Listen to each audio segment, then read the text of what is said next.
Hello everybody, welcome to the channel. I hope you're having a fantastic day. Wow, 2021 is here. So new year, new projects starting. Hopefully within the next few weeks I will have it here. But before I bring home a new project, I need to finish up some other projects I have around the house. So I want to do a real quick garage update and show you what's going on and what's to come for this year. So as you can see behind me, I have been cleaning up the garage. Why?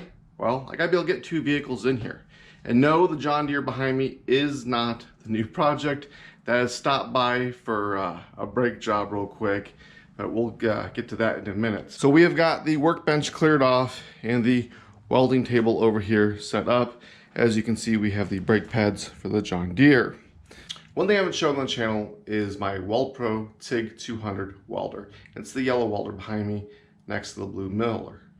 Now, I didn't do an unboxing video because it's not real exciting to unbox a welder. You unbox it, you put it together, hook the gas up, and you're good to go. If you want me to do a review on it, let me know. What I can tell you right now is I'm pretty satisfied with it.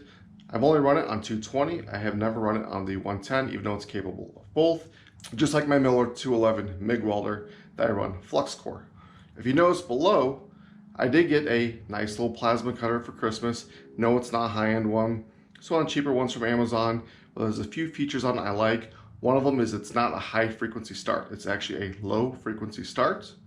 And it's the blowback pilot arc, which means I can cut expanded metal through paint or rust, whatever. And I just got that set up, and I actually went ahead and modified my $50 Harbor Freight welding cart to fit it so it takes up less room.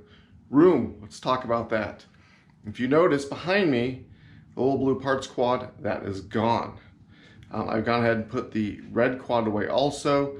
The drift trike that my kids and I built, we've had our fun. So we're gonna go ahead and cut up that and keep it for another project. My son wants to build a go-kart either this spring or this summer. The last thing that we have going is the three-wheeler.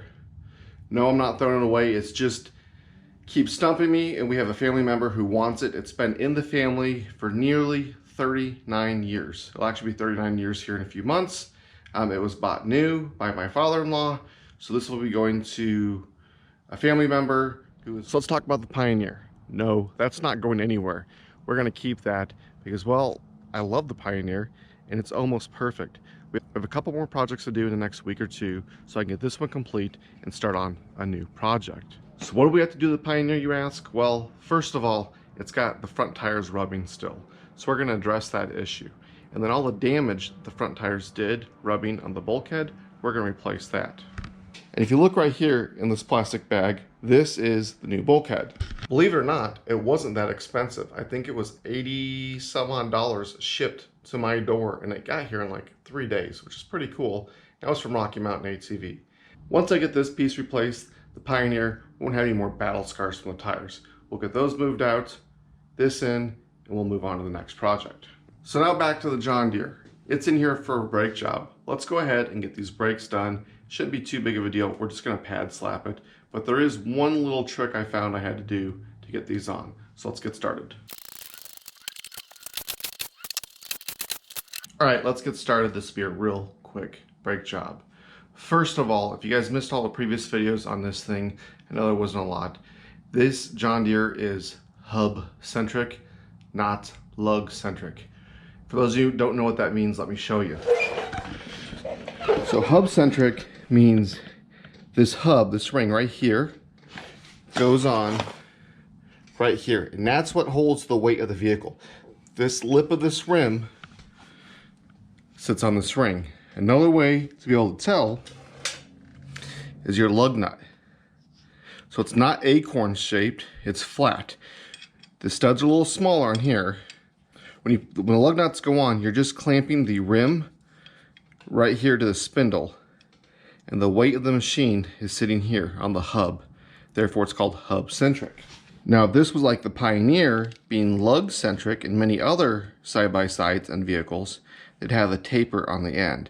And the tapers can look a little bit different. So there's an aftermarket spline nut I run on the Pioneer.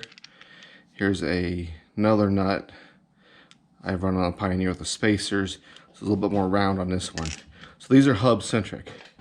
This job is relatively easy. It's only 2 bolts to take out, and they're 15 millimeters. Let me show you where they're at. You got one here, and there's one more on the bottom, the same spot, 15 millimeters. All right, let's go ahead and get these broke loose. We'll start with the bottom one, and then the top. Move this brake line out of the way.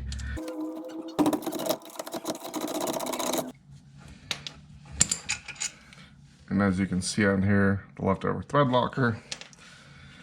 Go ahead, pull these off. Carefully not to damage the hose. Go ahead and just take these and squish them in. I'm gonna go ahead and take this carefully and put the new brake pads back in.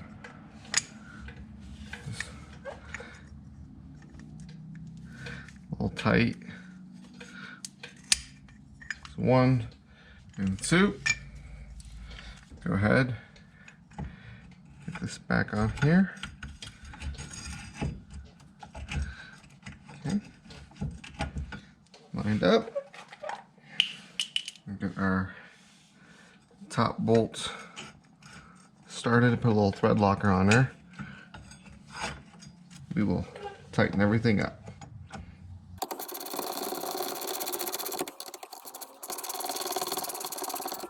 You ever wonder where the parking brake is on the John Deere Gator 590i? Let me show you. It's right here. So there's your front differential. There's one more set of brake pads on there. We're not going to change those today. They look pretty good. So now to the other side. I went ahead and finished up the other 3 tires, got all those brakes done. It's pretty simple, about 5 to 8 minutes a tire. Let me show you the part number for the rear brake pads. That is right there.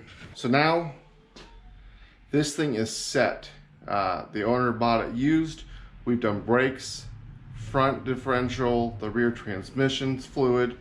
We've done all the wiring, the lights, new battery, changed the belt, just about every maintenance wear item that could be changed, and now it'll be a tie rod and should be good to go for another 10,000 miles being John Deere. So don't forget to like, share, subscribe, and until next time.